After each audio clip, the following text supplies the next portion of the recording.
Yo, what's going on, guys? What's up, y'all? We're back again. I already know. We ain't never left. We ain't never left. Definitely ain't even leave. Welcome to the show. I'm Rich, I'm D. and this is a straight up and R&D podcast where we're gonna give it to you real, raw, uncut, unfiltered, with opinions based on motherfucking facts. Fizz. And the number one rule on the podcast, if you don't understand by now, we are 9 episodes in. We don't give a fuck about your what?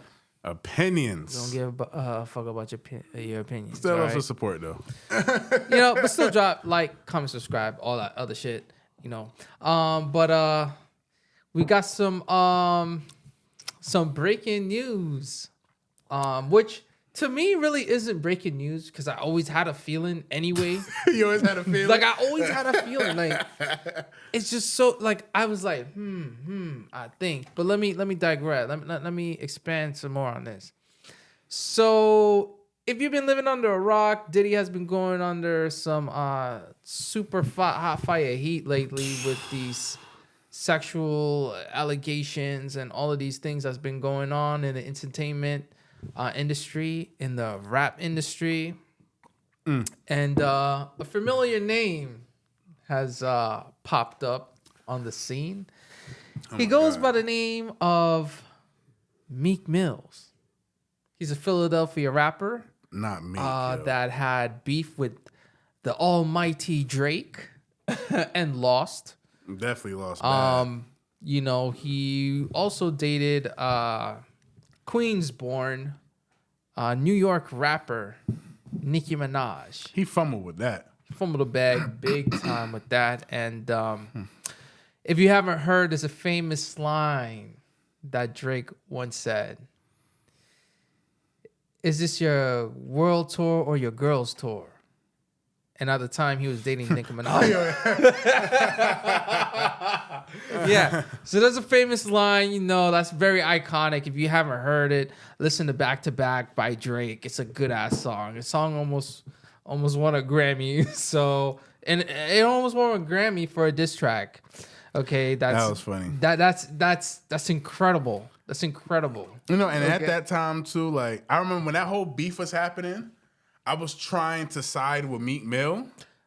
Me too. But it's like, damn, Meek, like, you gotta come back. Yo, hit them bars, you know what I mean? You accusing him of ghostwriting and all that. You should be able to flame him up real quick. But apparently he fumbled that. He fumbled Nicki. He fumbled a lot of stuff.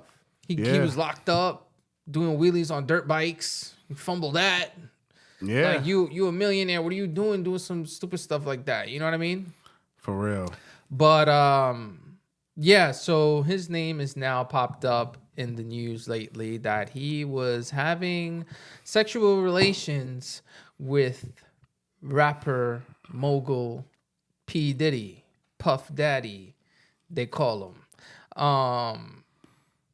For me, I always had like some suspicions that he was on that type of ends. Meek? Yeah, bro. Yeah, nah. Meek? I'm Meek Mills. Explain. I'll explain. So like, I was watching DJ Academics. When him and Academics would be having some beef. You know what I'm saying? And I'm like, Academics was pulling up some solid points. Like, I guess I don't remember the guy's name, but it's like one of these white rich dudes and all of that stuff.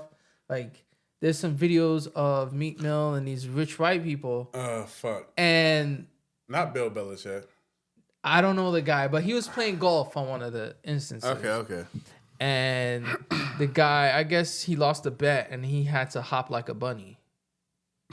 Wait, you lying? Yeah, it's on video. Whoa. So he had to hop like a bunny. I think it's either they was playing tennis or golf, one of them, and he had to hop like a bunny. And they was recording him and laughing at him. That's strike number 1. Why would you make a bet like that? Number 1. Number 2. You're right. Oh my God. Number 2 was he was in the pool and Diddy was saying some stuff like, "Oh, you a finesser," or something like that, and calling him daddy. That's strike number 2. You don't run like ain't no man calling no other man daddy. That don't work.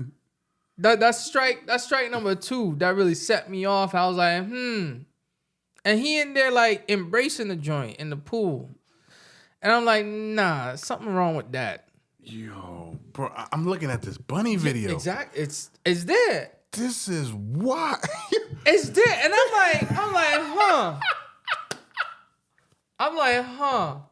Meek, no. Hey, it's true. Philly gangster, bro. Philly gangster, street gangster, the Chasers. It's the Chasers. What you thought, bro? It's the Chasers. My God. What?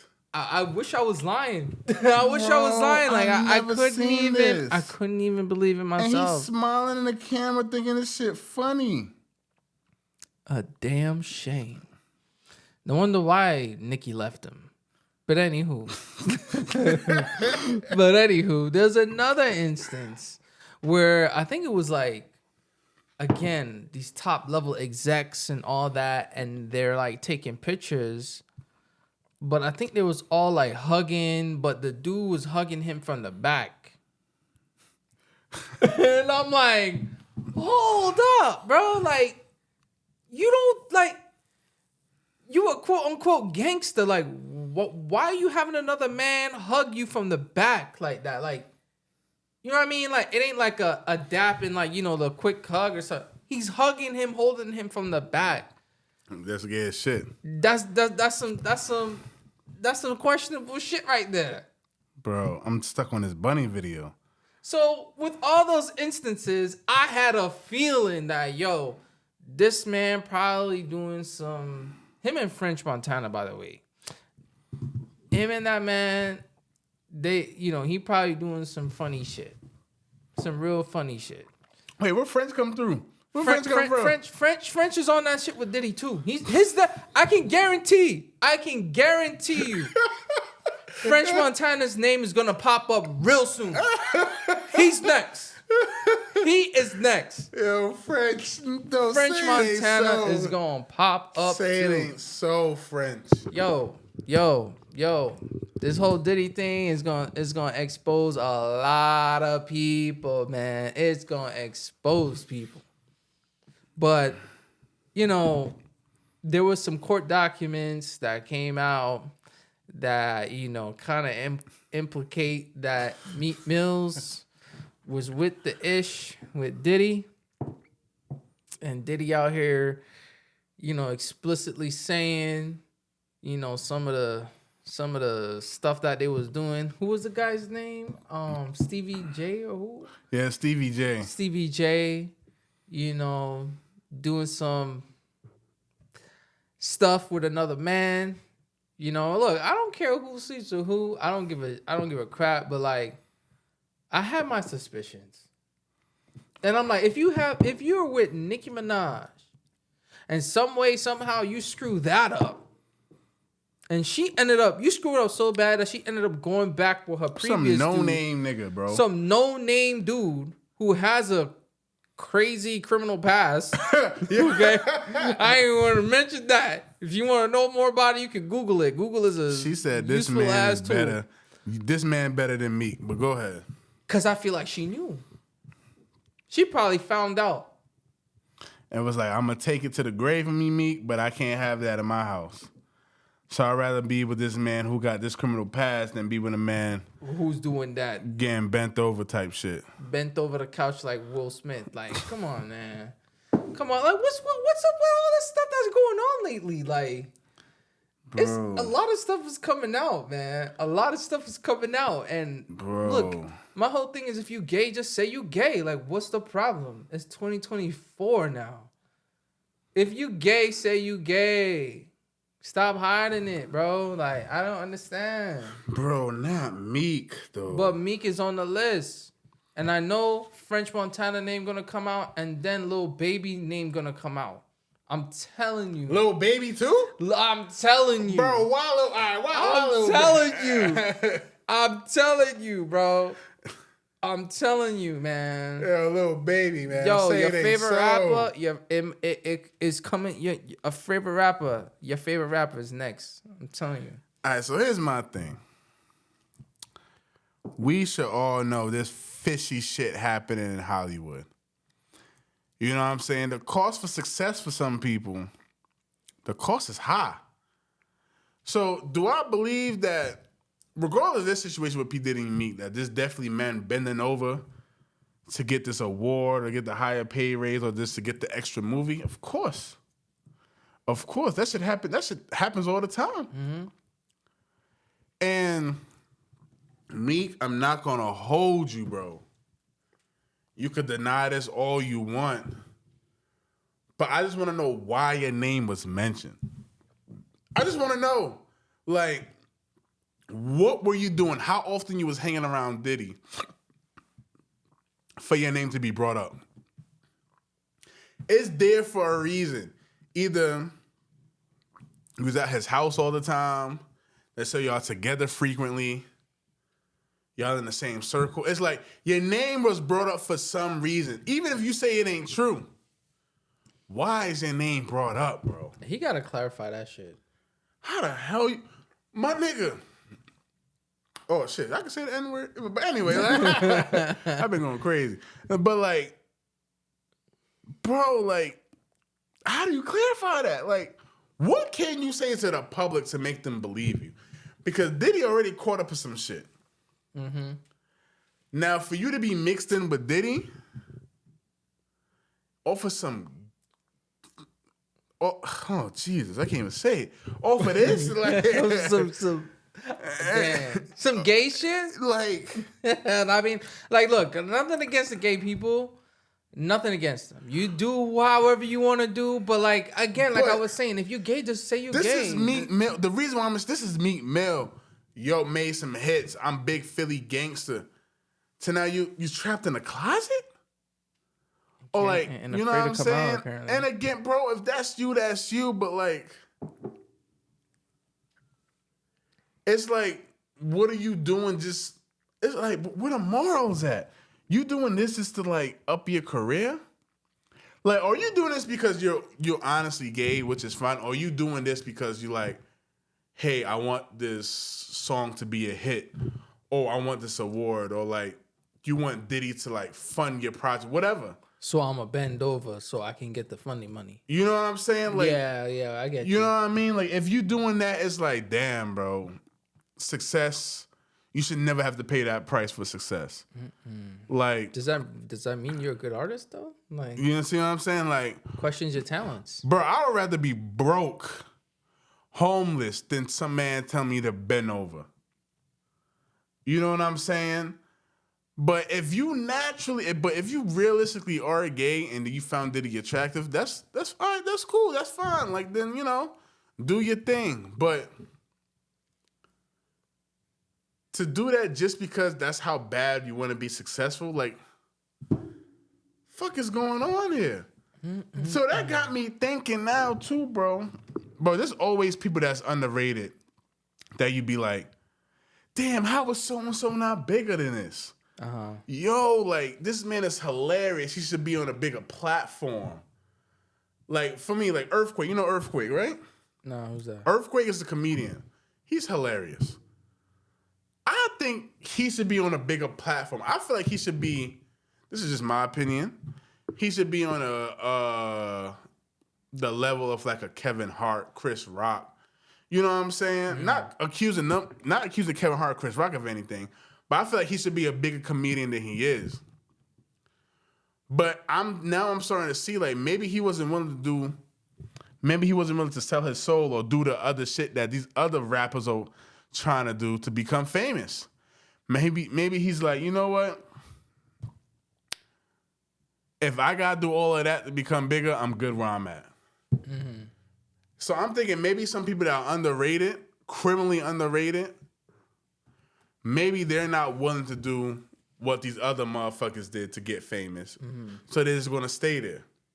And now it got me thinking, it's like, shit, Will Smith's accused of this shit. Meek Mill accused of this shit. French Montana's next. French Montana next. Lil Baby, I'm sure he's gonna get in the mix some way, somehow. So it got me thinking, like, shit, all these other big all these other big artists, movie stars, or is this what they're doing too? Oh, even the dude, who was on the That's So Raven show, Orlando Brown. He came out and he was saying some wild crazy. I mean, it seems like he's a drug head. Yeah, he always says some wild out. But like, I feel like some of what he's saying is true. I don't think he was just come out of nowhere and just like make it up, you know?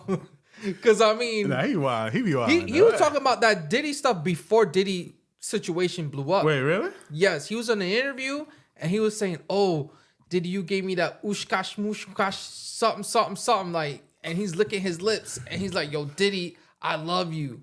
He was saying that, and this is before the whole Diddy situation, bruh. This is before, and now it's blowing up, and it's like, okay, can you say that man was lying? Because Diddy doing some questionable shit now. Yeah, that's crazy. So I'm not gonna take 100% of what Orlando Brown was saying as true. But that is crazy. But there's some stuff in there that he's saying that's like, ain't no way he just gonna pop up out of nowhere and just start talking about that. There's the interview. He did a whole interview about that joint. And this is before the Diddy situation blew up. Diddy stuff blew up towards the end of last year. That Orlando Brown video is probably over a year old. That's crazy.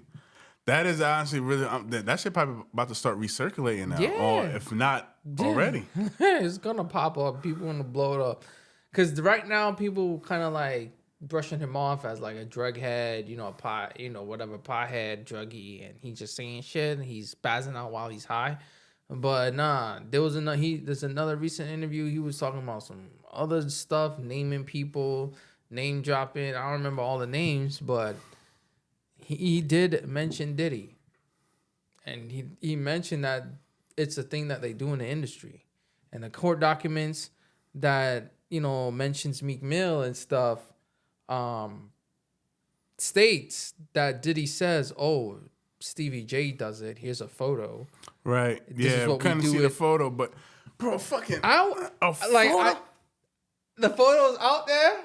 I know the photos out there because it wasn't crazy. redacted. It wasn't redacted in the filing. So the photo is out there. I'm sure somebody probably already seen it and can confirm. Damn, I'm so disappointed, man. But it's like, this is the world that we living in. Bless you. Thank you. Oh shit. This is the world that we living in. Oh shit. Sorry, y'all. And it's like, it's 2024. And again, I keep saying this over and over. If you're gay, just say you're gay. Nobody's going to care. Nobody, you do your thing. You make your music. We continue. That's just it. My thing is too, like, me, I could be wrong, but He might get more fans. His album might do better. my thing is, bro, do I think Meek Mill really is gay? I don't think he really is gay. I just think that he was willing to do anything for fame and success. And after seeing this, but y'all, go look up that bunny hopping shit. After seeing that bunny hopping shit, I'm gonna try to put that bunny hopping joint in the video in here. I'm gonna try to figure out how to put that in there. bro, after seeing that, you're just catering to these people because you just want to fit in. And those people are billionaires. Billionaires. So you just want to fit into that group so much that you're willing to just degrade yourself. They're the ones that run the industry. So if you're willing to do that on camera, what are you willing to do behind closed doors to become successful? Mm-hmm. That's where I think Meek is doing it, bro. I don't think he's gay. I just willing to think that there is nothing too low for him to become successful. So that kind of really makes me think about, like, even in the acting world, right? And there's like women who sleep with, directors or film producers and all that to get a role, or casting and all that stuff. It's like, I think I had a conversation about this with someone years ago when the whole Me Too movement was going on. Right. And it's like, where do you draw the line? Like, there's people who say, oh, well, they did this for their career because their career would have been destroyed if they never did that, or they didn't sleep with this person, they didn't do what they wanted them to do. It's like, I feel people are losing their moral compass. Because even with Meek Mill, why do you have to resort to bending over for another guy? For what? Bro, I don't have the fucking answer. If you a gangster, if you self-made and this, that, and the third. And that's the thing. That's the image you're portraying. Yo, I'm from the street, sold drugs, pop this fool, pop that fool. I've been in jail 30,000 times. I roll with the killers. It's the chasers. You know what I'm saying? You portraying that image, but behind closed door, like you're bunny hopping, my nigga. You bunny hopping from billionaires, and then you getting bent over for dick. Like, yo, it's not like he had to pay up. You know what I mean? Like, if I'm a millionaire and then we playing a game, we putting up bets. Yeah, I'm putting up money. I'm not bunny hopping for nobody. Like, come on. You can say, oh, do 10 push-ups, 50 push-ups. And then they recorded you and posted it on social media. So it's like, yo, like, I bet you wouldn't do that with I don't know, Rick Ross. If you with like other rappers, you're not doing that. I know you wouldn't do that with who's another Yo Gotti, Kevin Gates. Yeah, you're not doing that with them. If they told you to do it, you would be jumping up over on social media, calling them a idiot, whatever, on social media. But when these white billionaires tell you to do it, you happily do it with a smile on your face, and let them record you, and let them post it on social media. Like, that is humiliation at its finest. At its finest, man. Oh my God. Oh my God. Bro. Meek, you really got some explaining to do, bro. Like, and you know what's even the craziest part? When I was in college, I remember, hold up, wait a minute. You thought I was finished? I remember the clubs going crazy, the parties going crazy. What you did for that to become a hit? What did you do for that to become a hit? You know what I think? Ever since that track, he's never had another hit. Like that. I don't think he had another hit since that. So I think maybe that was his first real genuine hit. And then did he not? Maybe he had some songs that were buzzing, but not like that. That was a hit. Dude, that's the only Meek Mill song I hear in the club. Yeah. Literally. Other than his breakout phase with Dream Chasers and Rick Ross when they had when they House Party. Yeah. Other than that, I can go to the club right now and I know I will hear the Dreams and Nightmares song. It's either that or nothing. You're not going to hear no other Meek Mill shit. You're not hearing nothing else. Because even when we was in college, the whole way to Dreams and Nightmares was like the song. That was the song. Like, especially when we went to school that was the song. Yeah, and maybe towards the tail end, Rico with him and Drake. Yeah, Rico was a good song. But that doesn't slap like Dreams and Nightmares. Nah. So, again, you have... Look, Nicki has more fucking hits than him. Nicki got more hits. Yeah, but Nicki an icon, though. She a different level than me. So I like... Kevin Gates got more hits than him. Kevin, what hits? All right, Kevin Gates got what? 2 phones. And he got one more other song. Really, really. Oh, yeah, really, really. But he fell off, too, though. And he back up now. Because of his antics? I mean, yeah, he's doing some crazy antics. This is one that he's spitting his girl mouth on stage. Yeah, oh my that nigga gosh. wild, bro. That man is real wild. Yo, them girls is wild.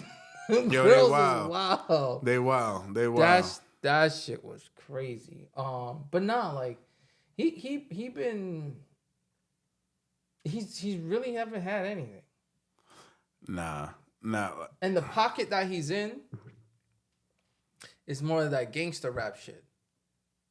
So you would think a lot of the G's would be running, rocking with him. Instead, the G's is rolling with these Lil Tay, Lil Xan, Lil this, Lil whatever, all these Lil something.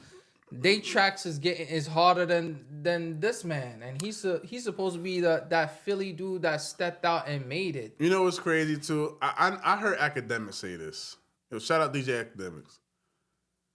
His Meek time is past, bro. Like when he caters to that like raw hip hop type of genre. Like even when his album that came out with Rick Ross. For instance, I love the album with him and Rick Ross. Bro, cause that was rap. I think that was a hard album. I still listen to it to this day. With him and Rick Ross, cause they like rapping.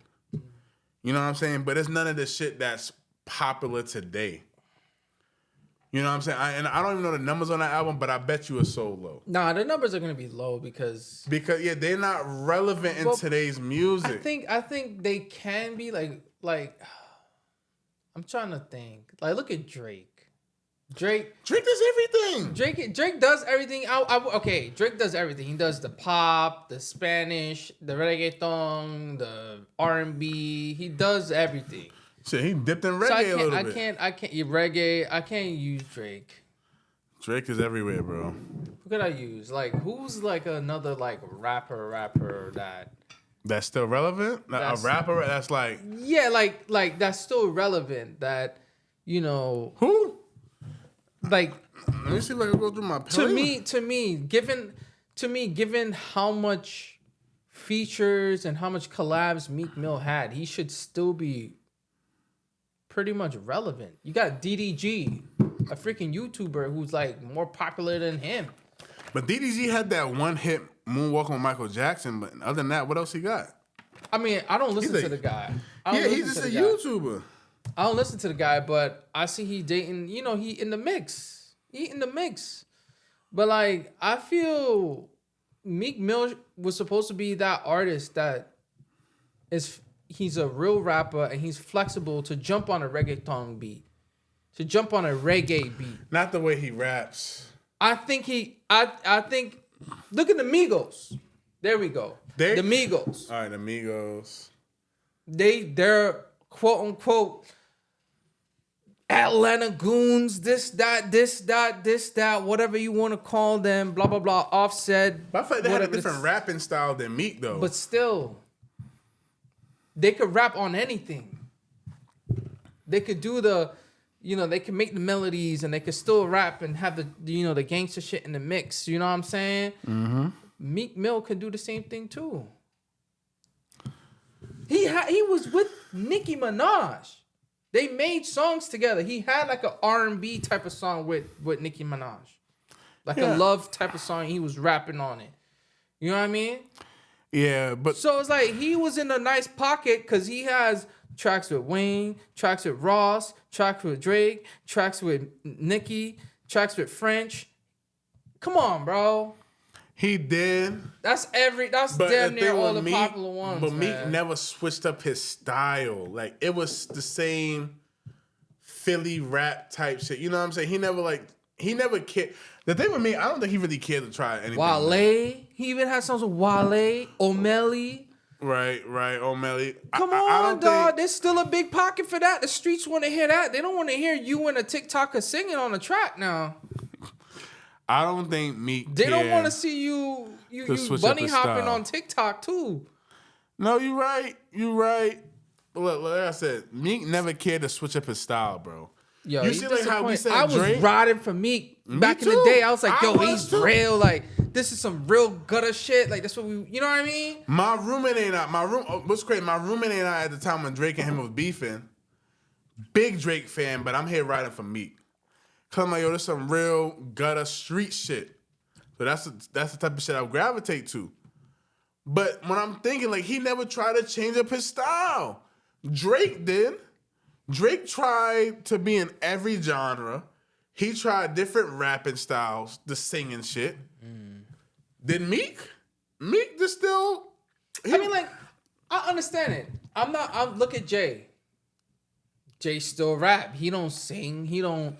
jump on a ride. I never heard Jay-Z on a reggae beat. Bro, he's I never an anomaly, bro. I never heard Nas on a Spanish beat. Those are some legends, bro. But my thing is that's the lane that he was in. That's the lane he in. Like when back then, and I'm talking about 2018 or not even 2017, 16. I'm looking at Meek like that's a rapper. Like he's a rapper. Like he's gonna give you that Philly feeling when you hear the tracks, the beats, everything. You're gonna get that feeling. Same thing with Nas. Same thing with Jay. You know what I mean? You're gonna get that Brooklyn feeling, that Queens feeling, that that hip hop shit. Right. And Meek and Rick Ross, you're gonna get that from Ross. But Ross ain't. Yeah, Ross ain't popping musically these days. I feel like he playing like the role of like a manager, producer, Birdman type shit. Yeah, he's like Wingstop. You know what I'm saying? Yeah, the beat's more on the business, entrepreneurial shit. He not really making money off of music that much. You listen to 50, you listen to French, you listen to like these rappers, T.I., like you know what I mean? Like T.I. had his run. He had his run. But like I don't even know if he's still making music, by the way. Last time I checked, I think he's doing like comedy or something like that. But like, you know what I mean? Like I felt like in this day and age, he's supposed to be figuring out how to keep himself relevant, not die out as fast as the people before him. Because look at Drake, longevity. Look at Kendrick, longevity. Look at who else? Who was another rapper with longevity? I can't say 50 ain't dropped nothing, but bro, 50 could drop something tomorrow, and I'm first. He could still 50 drop. People gonna listen anyway. It don't even matter. But it's 50, like, by the way, 50 is my favorite artist of all time. Chris Brown. I mean, Chris Brown's he's more in the singing. But stuff, he's still out there. Chris Brown's still out there. He's still out there. He's still selling out shows. What's that ain't another never rapper gonna that's change. like around? Damn. I mean, Young Dolph. I mean, he would have still been around if he was alive. But Yo Gotti, he's still dropping stuff. Look at Yo Gotti. He's mad old. But again, he's on some different type of shit too. He ain't making money from his music. He got some good artists signed to his label. Yeah, he's signing the artists. He's probably doing the Rick Ross route. You know what I'm saying? He just now he's in the back. I'm really trying to think some artists now, like Kevin Gates. Kevin Gates been running around for a while. He's been around for a couple of years. Yeah, but like, fuck, who else? My point is, Meek Mill is supposed to be that rapper that is still relevant, that people still like to hear. You know, Philly is growing up city. Crime is high over there. You know what I mean? Mm-hmm. He should still be tapped in with the streets and still releasing them bangers. That's how it's supposed to be, bro. That's how it's supposed to be. He should at least have the streets on lock. I agree with that. Look, he's supposed to have to air the streets. Like, he's supposed to be listening to the streets, what the niggas want to hear, and dropping them tracks. Even if he's not out in the street shooting and doing all of that stuff, he should still be rapping about that type of lifestyle. Even though I don't condone that lifestyle, but that's what you came up on. That's what you came up on. That's what you're known for. That's where you say you came from. So you should at least have that on lock. You should have your Philly streets on lock. At least. And if I can go to Philly right now, walk on the street and ask them, some random person, who's your favorite rapper? They not saying Meek Mill. They not saying Meek Mill. They're probably gonna say Drake, or who is some other new one? Key Glock or Migos dudes or something like that. I don't think nobody's saying Meek Mills, man. This guy's done, bro. I don't think He's so, done, either. and it's a damn shame. You know, he had a pocket that he could have really capitalized on. He tried to show us that he was a real G, saying that he write his raps and try to diss Drake, but freaking failed. Then you go get the quote-unquote baddest chick in the game, and y'all can't work it out, and she left you. And then now you up in the news talking about you bending over with Diddy. Like, come on, bro. This is some crazy accusations. The street cred just dropped. Dropped, oh, But I lost all respect for him after the Drake beef. Wait, bro, what? You lost all respect for him after the Drake beef? Yeah. After the Drake beef, that's when I lost all respect for this man. Wait, why? Because he didn't come back on business and rap battle Drake back. He did, but too late. He dropped the track. I heard, look, my whole thing, I heard excuse after excuse after excuse. Oh, Flex had the track and Flex ain't dropping on Hot 97 and this person calling this person and this. Now, like, bro, get in the booth, put your headphones on, tell the engineer, drop the beat, go off. If Flex ain't release it, go on Twitter, Facebook, Instagram, drop the shit. I don't want to hear this person ain't do their job. No, bro, you're battling one of the hottest niggas on the planet. Y'all going toe to toe. You need to come with your shit. I don't care if the audio quality is recorded on a cell phone, bro. I need to hear something. Okay, you right.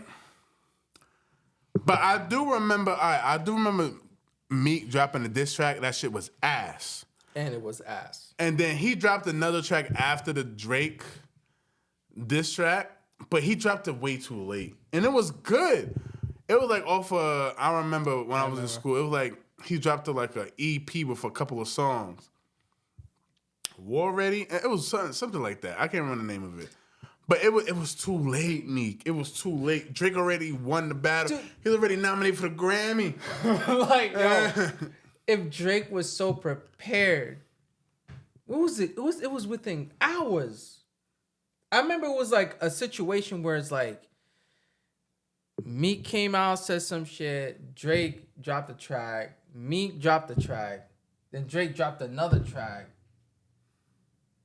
And then we didn't hear nothing. Right. Because it was two drop tracks back to back and charged up. Drake dropped. Meek responded to one. Drake came back. All I remember is either it was like the next day or the next night or something like that. The next track, boom. I was like, yo, like, this is about to be interesting. The whole rap world was like just waiting, like, yo, when is Meek gonna respond? You know what I mean? Like, we wanted that. We got nothing. We got a whole bunch of talk, chit chat, bullshit talk on Hot 97, Twitter going off. But when Drake dropped another heavy hitter ass line, trigger fingers turn into Twitter fingers. Like that ended this man's career, bro. You're right. Meek Street Cat was up here and just got dropped. Like in half. He never fully recovered from that. Even though like him and Drake dapped it up, you know what I'm saying? They crushed the beef. But it's like even when y'all crushed the beef, Drake we looked at Drake as Drake's son. And you know what's crazy too? Before that, I didn't really like Drake that much because I like Drake now, but before that beef, I didn't like him that much because he was a singing man. Oh, I lost the love of my life. I just keep thinking about it. He was on that type of time. You know what I'm saying? I'm drunk and I'm texting you. He was on that type of time. I was like, I ain't really trying to listen to that. I like Drake. I mean, but I had a newfound respect for him when he came and obliterated Meek Mill the way he did. in a one swoop type. I was like, damn, don't let this light skinned Canadian fool y'all now. Like, you know what I'm saying? Don't let him think he ain't about business. My thing is this: Drake went into Meek's pocket. He went into Meek Mill's pocket and destroyed him. Kicked him out his house. He went into his house and kicked him out his own house. Bro, that's why I give Drake all this accolades. He deserves it. That's what made me a Drake fan. That incident's what made me a Drake fan. Like I fucked with Drake prior to that because I ain't gonna lie, like, yeah, he made some good ass songs, and you know what I mean. I wasn't like heavy on Drake. Like, I had a couple of Drake songs in my playlist. I listened to Drake. Like, oh, do you like Drake? Yeah. Who are some rappers that you like? Drake, this, that, Lil Wayne, whoever. But like now, after that, it was just like, whoa, this guy's on another level. And then he continued to be in that rap pocket and still run the fucking game on it. Right. Because no rapper except Kendrick, but Kendrick don't even drop that often. He's bro, not he even drop when he feel like it. He in his own lane. Kendrick and J. Cole, they in their own lane. Right. But like Drake, this man drop a track, he going viral. He going top number 1, number 2, at least top 3, top 5 on billboards. Yeah, bro. Like I couldn't believe how he obliterated me. I remember. Correct me if I'm wrong, y'all, but I think his next album after that situation was Views. I love Views. I love that album, Views. Yeah. And then I listened to Drake ever since then. You know what I'm saying? And he just schooled me. But like I said, even though he dapped it up with me, it still looked as sunned you. Yeah, I sunned you. And Drake just fucking demolished your ass, bro. And you know, like even though Meek Mill did get back on the radio, it just wasn't the same. He didn't hit the same after that. And to be honest, that always played in the back of your head as like, damn. Bro, you know, I would respect it more if he lost, but he put up a good fight. That shit wasn't even a fight. That's my thing. It wasn't even a fight. If it was to the Pusha T, that's another rapper that came to. They come into my house. They come into my mind now. Yeah. Pusha T is one of them rappers. If he drop, he gonna make some noise. Like that's my thing. Him and Drake went toe to toe. Pusha T, yeah. It did, however that came out. He exposed Drake's son. He exposed, like the stripper that Drake had a kid with, or whatever the case may be. Oh, we would have to fight after that. You know what? But listen, Pusha T stood on that shit. He stood on that rap shit. I don't give a fuck about none of that. Like, if I was Drake, I would need to know the location of that man, bro. But what I'm saying, he stayed in that rap pocket though. When Kanye and Drake was going at it, Pusha T jumped in and started rapping and battling and going at. I'm like, yo, like that's what a rapper does. Like you talk about all this street stuff, this hood stuff, this you the man type joint, bro. But you're supposed to be flaming niggas in the booth. Why are you bringing up my son and my baby mom? Look, you would have to see me, bro. That's rap, bro. That's not, that's bro. rap, bro. Bro, it's like what Jay-Z did to Nas. He said some foul joint. He said some really foul joint. There was a line that Jay said about, I don't even know if I should say it. Might get blocked on the internet, but he said something. I know what you're saying. Something about a car seat. Oh, okay, yeah. That was foul. That was foul. But yo, that's the brutality of rap. Rap is like going to, when you in a rap beef, you going to war. Somebody's kids though, bro. Somebody's kids. When you in a rap beef, it's war, bro. That's the ugly truth. And it's out for everybody to see. If somebody talk about your child, then boy, you better come back with some more foul shit. Like, let's go until y'all see each other in the street. Look, I'm not here trying to promote violence. But like, if you're a rapper and you typically talking about you're such a gangster, you're such a this, you're such a that, and then when it comes down to it, hearing crickets. Agree. Come on now. Agree. You came up off of that.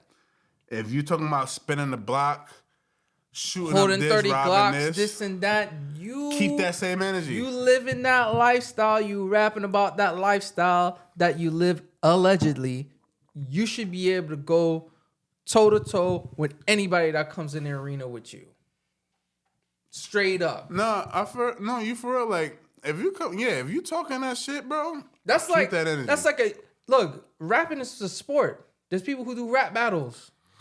Who rap battle each other, this, that, and the third. He came from that too, rap battling. He came from that. Exactly. So that's like saying, you freaking Floyd Mayweather and I don't know, some other boxer, they talking shit about each other, and then it's like, oh yeah, but yeah, we not gonna box. Nigga, we getting in the ring and we gonna box. You feel me? Yeah, that's like Deontay Wilder and Anthony Joshua, they hate each other and they talking all the smack, or Devontae Davis and Ryan Garcia, they talk all the smack. Yo, settle it in the ring. Y'all not gonna be like, oh, we're gonna talk all the smack, but we're not gonna fight. Come on now. Rapping is a sport. You're right. It's a sport. It's a sport. Like, it's rap battle. And the fact that he came from rap battling made it even worse. Damn, bro. You have the experience. Drake came off of a freaking TV show, became a singer, became an R&B dude. Now he's starting to rap. Now he's from the hood. Not from the hood. He came out with money. Came out with living a good parent household, this, that, and the third, and you can't rap battle this man? That's a damn shame. Damn shame. Yeah, nobody gonna let that go with me. So ever since the rap battle, I lost tremendous respect for Meek Mill, and more kudos goes to Drake. It's 2024, and nobody ain't stopping him. You know what I mean? I think he got the same amount of platinum albums or whatever the case may be. I forget the statistics, but he's up there with Michael Jackson. And look, he's at the point where he dominated the game. He can drop anything and make money, and it's a hit. He can say anything, and it's a hit. He's in a lot of pockets, and that's how, you should be. Ideally, a lot of rappers should ideally be like that. But if you in a rap pocket and rapping is your shit, then like you gotta try to be the best at it. But.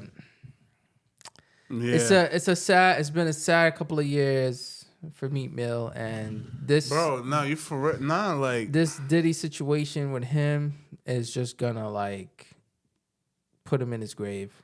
No, I don't know how you bounce back from this.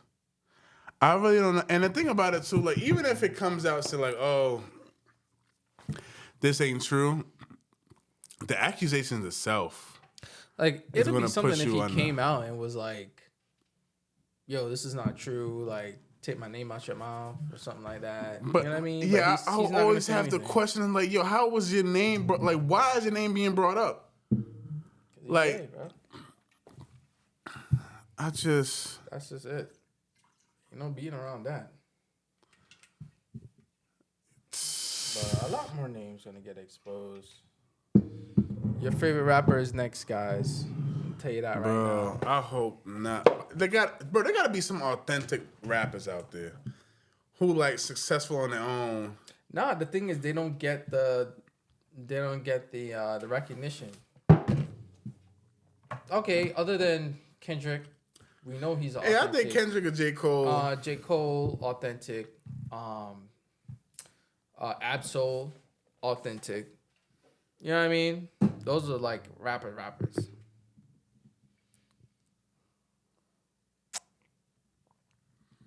Damn, bro. Not me, man.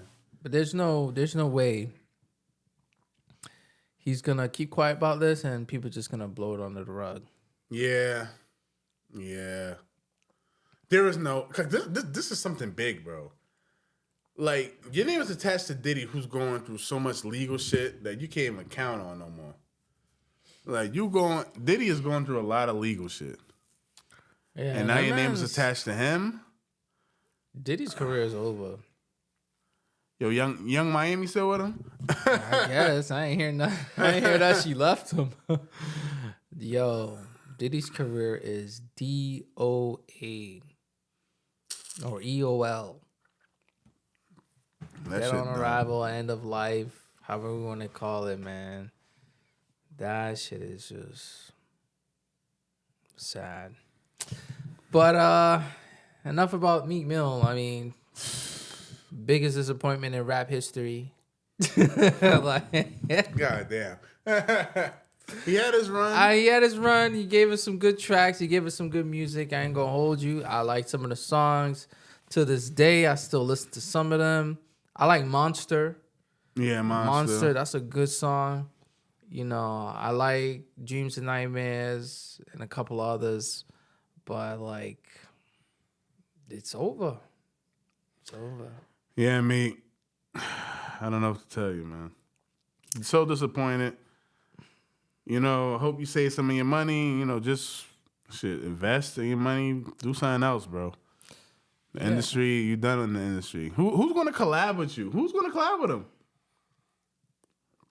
I don't think anybody's gonna collab I with don't know. him. Maybe Will Smith. I don't know. I mean, could be, or him and Diddy might just do their own thing. But, sad day for Meek, and I'm sure Nicki's probably like, I knew it. Damn. Yeah. R.I.P. Meek, man. Yeah. R.I.P. R.I.P. to your career. Good luck. Know what I'm saying? But enough about this Meek situation. You know, we'll keep you guys informed with any updates that goes on with that as this shit situation, plays because I would like to know. Because But check his Twitter. He wilding out on Twitter right now. he's trending on Twitter right now. Mm-hmm. He's trending. So yeah, we'll keep a little tab on it, see what's going on with that. But next up, we want to talk about this whole Cam Newton situation. Yeah. Apparently, at one of his football, what's it called? His training football camps. Football training camps. And I got the youth camps, there trying to get better. which is a good thing. You know, you got the youth, looking up to him, wanting to be in the NFL. And there's some stuff I gotta say about the NFL, but we'll talk about that later. But yeah, a fight broke out, and apparently it could have been with some adults that was at the training camp as well. Some adults, there's some grown ass people. Initially, everybody thought it was like the kids. Yeah, I thought it was a kid when I first saw it because he had like a book bag on, but like I was a little bit shocked to know that it was an adult that he's fighting with, and the adult took, I don't know if it was like a $20 bill or $100 bill out of his pocket, talking about if I fight, it's gonna be for some money, and he went in his pocket and took out some, like, either it was $100 bills, like one bill, but his whole face was all bloodied up, and I'm like, okay, but that really puts a real bad look on the training camp, and to him too. My thing is, bro, this Cam Newton hate online has been going on for a couple of weeks. But why are they hating on him? I don't understand. That's a great question. Because Cam Newton likes to voice his opinions on the current state in the NFL and current players, people want to say, oh, he's a one-hit wonder. Because he had that one great year in 2015 when they went to the Super Bowl and lost.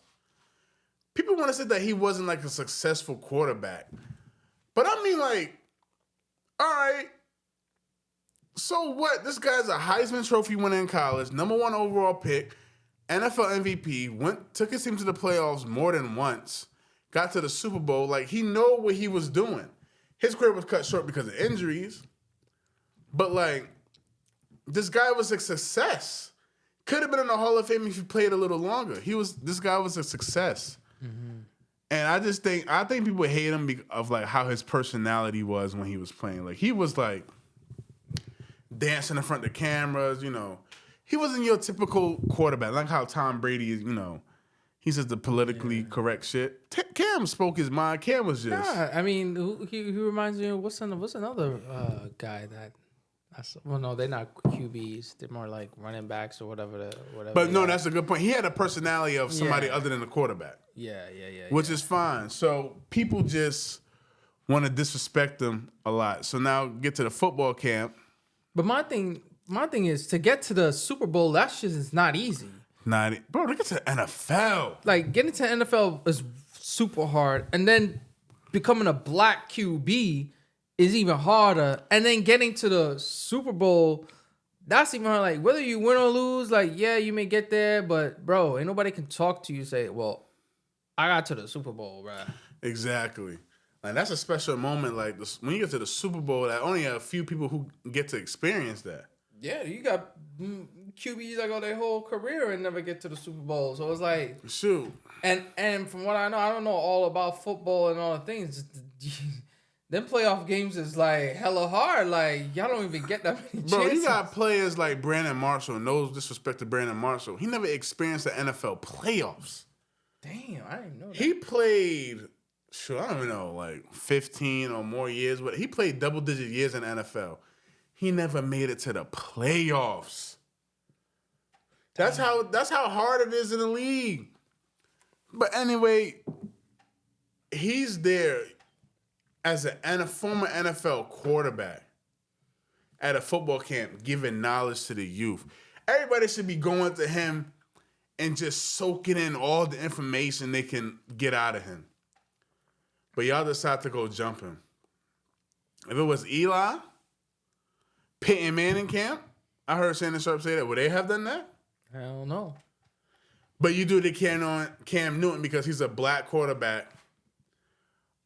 That's the main reason I think it is, because he's a former black quarterback. Like, why do you feel comfortable doing it to Cam Newton? And the thing about it, bro, this has been going on for a while. There's video surfacing that you can look up and see kids disrespecting him, saying he's old and washed up. These parents out here, bro, need to teach these kids some damn respect. No home training. No home training, man. No home training. And I just feel so bad for him because there's nothing Cam Newton has done to deserve that. He's been great off the... Bro, you can't look up nothing that he did off the field. No arrests, DUIs, nothing. Wait, will they do that to Russell Wilson? Will they do that to Mahomes? Not at all. Not at all. For some reason, they want to pick on Cam Newton. So that's my What's thing. that other dude on the 79ers? Purdy, what's his name? Brock Purdy, 49 Brock Purdy. Would they do that to him? No, they're going to leave him alone. He went to the Super Bowl, too. He lost also. He went to the Super Bowl and lost. How many times did he lose? Twice? Was it 3 times? 2 times? He went because the last time Kansas City was there, they won, didn't they? Yeah, 49ers lost to Kansas City twice. But I don't think he was a QB that time. No. Yeah, he wasn't a QB at that time. But I mean, at the same thing, like, either way, nobody's disrespecting them like that in comparison to Cam Newton. Cam Newton just gets disrespected. Yeah, I don't know what it is. Yeah, and it got to come to a bigger situation of why are, like, you know, this generation of parents raising their kids to be disrespectful to somebody like that. Like, if you can't respect Cam Newton, who are you respecting? Like, you're trying to become a football player and you can't respect a guy who can potentially help you get there? What are these parents teaching their kids, bro? Recklessness, man. And it's sad that it's like black people doing that shit. You know, like, you look up to this dude, you want to get in the NBA, the NFL. You go to his training camp, but you go there to be disrespectful. Yeah. You go there to put your hands on him. Yeah. This man's a multi-millionaire. He handled them motherfuckers too. He could send you ass to jail and ruin your life and ruin your chances of getting in the NFL if that's what you wanted to do. Look how dumb that is. I heard they went in his face and they disrespected him, and then fists start flying and tussling. Like, how you gonna go up on a man's training camp? You don't like him. Why are you there? Be happy this man even had a training camp for you to even go to. Ungrateful ass motherfuckers, man. It's ungrateful, crazy, bro. Man. Ungrateful. It's crazy. Shout out to Cam Newton. Y'all can hate on him all y'all want, but he was successful in the NFL. And, you know, yeah, bro. Yeah, give your kids some better home training than that. Because that is just absolutely insane. But anyway, I got another topic. Yeah, what's up? So, actually, there was one thing I wanted to talk about the NFL. I had mentioned it. When I was watching the Super Bowl, first of all, the commercials was hella weird and whack. Yeah, it gets worse every year. That was whack. But then there was like, they had this training camp or like scouting thing that they're doing for people in Africa. Oh, they are? Yeah, there was a commercial part of it, like an NFL commercial. And they were advertising the fact that, yeah, they opened X amount of training camps in Africa so that they could scout more of those players and have them included and give them an opportunity to come from the dirt and, you know, get into the NFL. And in my head, I'm like, low key, that's kind of fucked up. I gotta watch. I told you last time I ain't really, unless it was the actual game, I ain't pay attention to anything. You know, So it was a legit commercial. So if you was watching commercial, you definitely didn't see it. But like, I felt a type of way. You know what I mean? I was like, yeah, they trying to bring more international attention to the sport, but like, why you highlighting Africa, yo? Like, we just went through this whole bending the knee, Black Lives Matter, all this controversy over black people, and yet you're in Africa recruiting black players. Because obviously, you know, African people are way more athletic, stronger, taller, faster. You know what I mean? Like, why y'all ain't pop up in Mexico? you know what I mean? Saying, why target Africa? Okay, why not diversify the league? Why not go to friggin' Brazil? Like, I'm sure they got people who watch football. Some of them, right? Yeah, I gotta watch that commercial. But yeah, it's out there. If you guys got the time, check out the African, what they call those, combine or something like that. I wonder. Or something like that. Like, I felt the type of way about that. I know the didn't NFL really sit well with me. Is trying to become more international. I wonder if the NBA has a footprint out there. If they're trying to. NBA. They do? NBA is worldwide. China. But the thing, NBA is more diverse than the NFL. Yeah. It's an easier sport, in my opinion. To me, in the NFL, these are the races that I know that's there. Dominicans, black, obviously, predominantly white, and I think that's it. That's really it. I think that's it. And the thing with football, American football, it's not one of those sports that you could just easily pick up. Like basketball, and soccer, you go to a park anywhere in the world, easily explain the rules, and boom, have fun.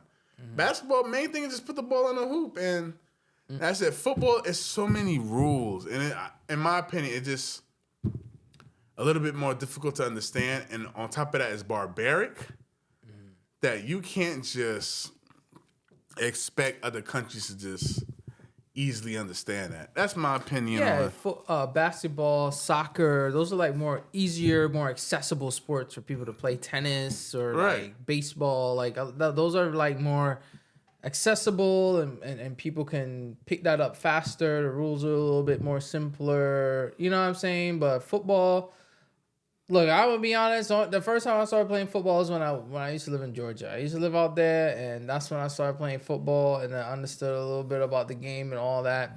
But after that, when I was in New York, just barely any damn fields or areas to even play football. This is a concrete jungle, so ain't nobody trying to get tackled on no damn concrete. But that shit hurts. I've been tackled on concrete before. Yeah, but for me, that didn't sit well when they went out to Africa trying to recruit those guys. Instead of giving them like a donation for a scholarship or something like that, I'm gonna watch it. They're trying to reel them into the damn NFL. And I think about all the white owners, because ain't like 100% of the owners white. And maybe the Raiders is a publicly owned team or something like that. Yeah, majority of owners are white. I think the owner for Jacksonville is the only minority type owner, or the only owner that's not white. The Jacksonville Jaguars. I could be wrong, but 99% of them are white. Yeah, and basketball is way more diverse. You got Europeans, Hispanics, Russians, white, black, Indian. You got a lot of international you know what players. I mean? I like the NBA because it's really diverse, but the NFL, I ain't like they was recruiting in Africa. I would have liked if they showed Africa, Spain, Germany. Not just target them. It was like a 3-minute commercial. They had a little boy running with a football, jumping over carts and banana crates and all of this stuff. Yeah, I gotta hiding, watch slipping, and you had all these football players over here trying to tackle him, like trying to get him, and they like chasing him, and all these linebackers busting through the wall and all this shit. Oh and I'm like, yo, this is unacceptable. I'm like, and all this dude, and you know what was funny is the kid was on his way to school. At the end of the commercial, he ended up finding his way on the football camp. So what message are you trying to send the kids? Is school is second, come to the football camp. You got a future here. That's what that's telling me. Right. That's what that's telling me. Right. Come to the football field. Don't worry about school, kid. And then I don't know the football player name. He came down on the knee and was like, yeah, man. I don't remember what he said, but he said some shit. And the kid was like, yeah. And then I think that's when the kid ran off. But that was the end of the commercial. Yeah, I gotta watch it. I ain't like that. I ain't like that. It sounds crazy. I'm gonna watch it. It sounds crazy. I ain't like that piece, man. They should have never done some shit like that. That was wrong. That was foul. Yeah. That was foul. But in other news, I do want to bring up this whole Uber and Lyft situation. The Uber, Lyft, fucking, what do you call it, like DoorDash, Uber Eats, Postmates, all of that type of food delivery, work on your own time type of jobs. And I'm specifically talking about Lyft, Uber, DoorDash, and those ones, food delivery and taxi. All right. So lately now there's this big thing going on where, congestion pricing is coming. We got a month away. We're a month away, right? Yep. So all the prices are going to go up. And a lot of the drivers were complaining that they're not getting paid a lot. Like the ride would say $48 and they only walk away with $25. Oh, because what, the Uber and Lyft taxing them? Uber and Lyft is taking majority of the profit. Right. Because now you got all these fees, all these other fees that I'm sure Uber and them is paying.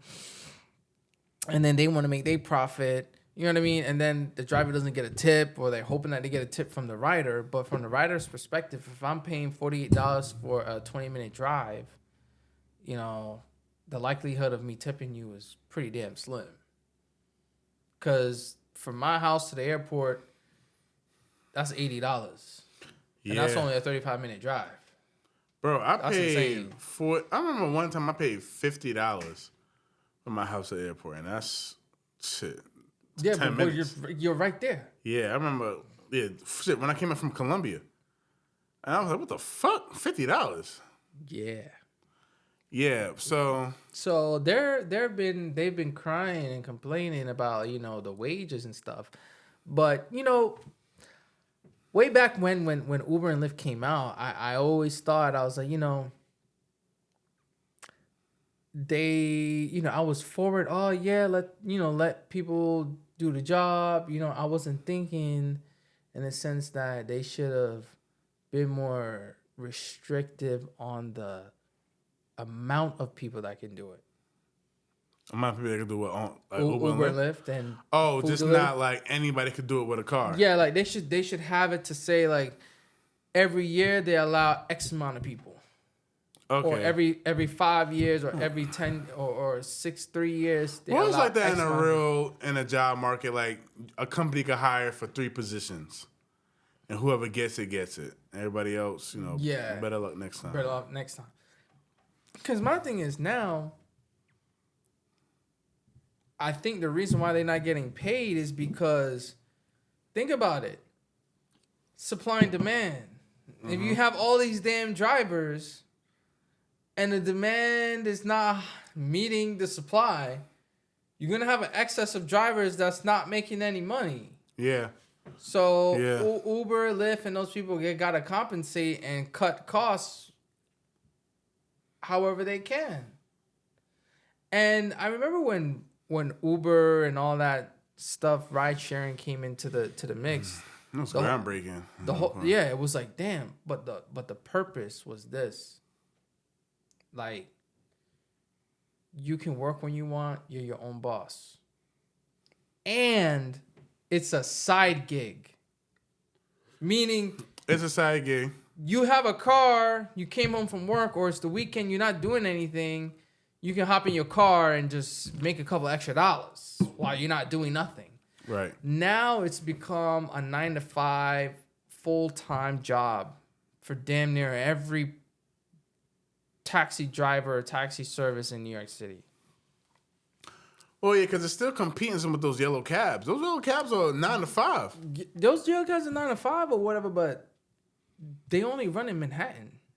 They only run in Manhattan, yeah. So it's like, who you really competing with now? Like, you outnumber them. And if you're taking a yellow cab in Manhattan, it's literally, if you on Fifth Avenue and it's going to take you 10 blocks to get down, you just hail down a cab, pay him $15 to do, a couple of blocks. It's cheaper to do that than to do Uber. But there's no real competition with Uber and yellow cabs because Uber is everywhere. Like, you can go in another state and turn on your app. A yellow cab is strictly for New York City. Strictly for New York City. Yeah, you're right. You know what I mean? So, to me, we've reached the point where some people need to understand that these rideshare services, DoorDash and stuff like that, is that the primary purpose is to be a side job, a side gig, a little, I need a couple $100 I'm saving for a trip. Let me just do Uber for a couple of weekends. Because now, people are crying and they're demanding higher wages. And then now the city is getting involved where, they trying to do certain, congestion pricing, but then they trying to exempt taxi drivers and all this extra shit, and then regular commuters like you and I are gonna be the ones that have to pay for it. They should just take away that congestion pricing. Congestion pricing is here to stay, man. It's here to stay, but it's $15. It's straight up bullshit. But like, I was checking up on it, and nothing has changed. Like, and I remember when I saw all the booths are up, bro. It's scary. Scary. I remember when I saw fucking Governor Kathy Hochul announce it. She was smiling. I'm like, what the fuck funny about this? What's so happy about this? The citizens of New York are not happy. So what the hell are you happy about? Cause she don't gotta pay that shit. She upstate. If she had to pay that, if she was a regular worker having to pay that, and her offices was in Manhattan, and she liked to drive in, and she had to pay that, she ain't gonna be happy about that. So that's what I'm saying. Like, you're making the citizens or the people in New York suffer because of what reason? Extra money up in your goddamn back pocket, like. But my whole thing is like, what if you live in that district? That's a question I always had. Like you live in the district. Do you have to pay if you live there? Yes.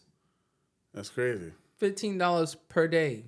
And That's they're crazy. thinking on the weekends they'll do like maybe a discount for like $9 or $8, but still, that's still bread, yo. Stupid, man. Like I said before, like, businesses are going to upcharge because of this inconvenience. Because I was watching the video and there's a good point is deliveries. Nobody's exempt. They have to pay that. So now you're going to be charged an extra fee or a higher fee because of this inconvenience. Look, it's simple business. You throw the extra fees on the customers. Period. So now who's really suffering? I'm telling you, the economy in New York is gonna dwindle. Telling people, man, it's gonna dwindle. A lot of chaos is going on around here, man, and I don't like it. They try to reason with it and say it's climate change and climate this, climate that. Look, yes, there's some climate issues and whatever you want to say, but like to the extent where you think charging people to drive is gonna change. bro, there's so much damn pollution in the air here. Like, Shouldn't you driving is the least of the concerns. Shouldn't you want to make your city more attractive for people to live here? There's all this damn garbage on the streets. Homelessness. Crime. And you worrying about freaking congestion, air quality? Like, what? And not only that, they're saying all the air, all the traffic, and all that smog, quote unquote smog, is gonna be in the Bronx. So it's not that you eliminated the emissions. You just moved the emissions from one place to the other side of New York City. Is that really getting rid of it? It's not getting rid of it, bro. Like that's the shit I'm trying to talk. Like that makes no sense. In order, like, if you were to make a mandate, by 2030 we all should have electric cars. Okay, yeah, I wouldn't like that because you're forcing people to buy a particular car. Kind of prepare for that. But like, at least give people the expectation or give incentives for getting an electric car, right? To reduce. That's a good way. But to talk about air quality and your only argument is the air, and then you're gonna talk about asthma. People won't be getting asthma. The same victims of asthma are black people who are living in the Bronx. But my thing is that I don't think you should even be getting involved and telling people where they should and shouldn't drive. Because at the same time, electric cars are expensive. They are. So, like, you're going to tell people what they can and can't afford. Like, the average citizen in New York City, bro, can barely afford a fucking brand new gas car apartment. So now you're telling them that now they got to, like, save up money and buy an electric car. Like, it's expensive, bro. They can't afford it. We could barely afford to live and eat here. Now you're telling them food is hella expensive. So now you're telling them that now they got to buy an electric car? Bro,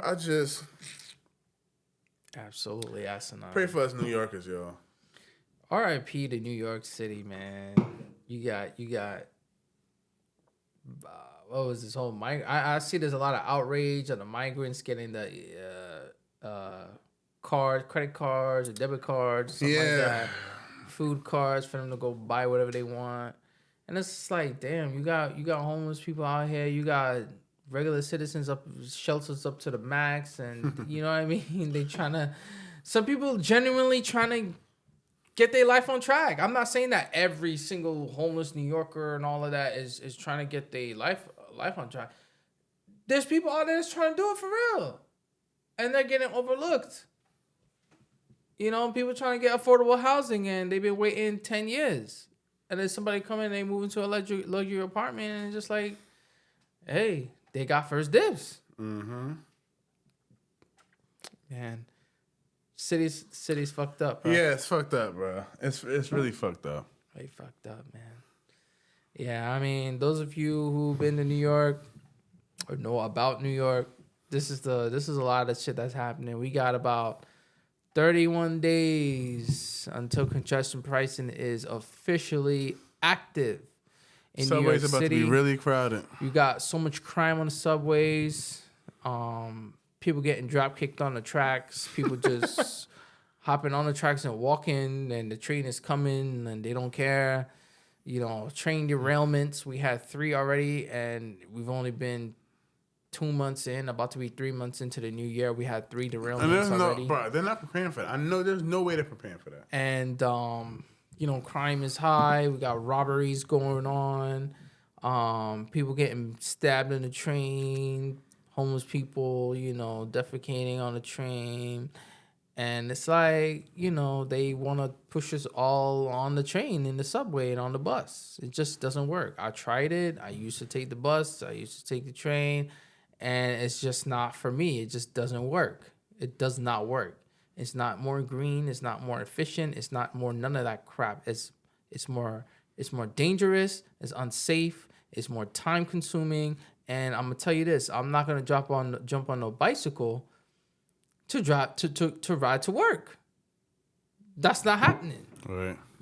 People getting hit off bikes. You got food delivery bikes. You got all this stuff that's going on, and then you're gonna try to tell somebody that they need to jump on a train or we're gonna penalize you for driving your car. Go on with that, man. Go on with that.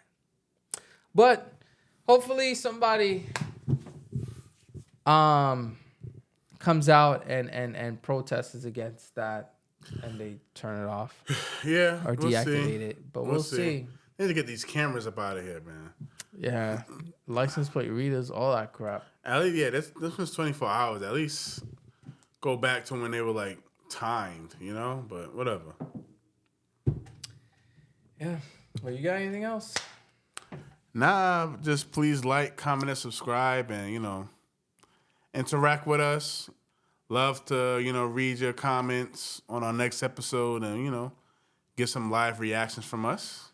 Most definitely. And sound off in the comment. And on that note, this is Richie. I'm signing out. D, I'm signing out too. See you guys in the next one. Later, y'all.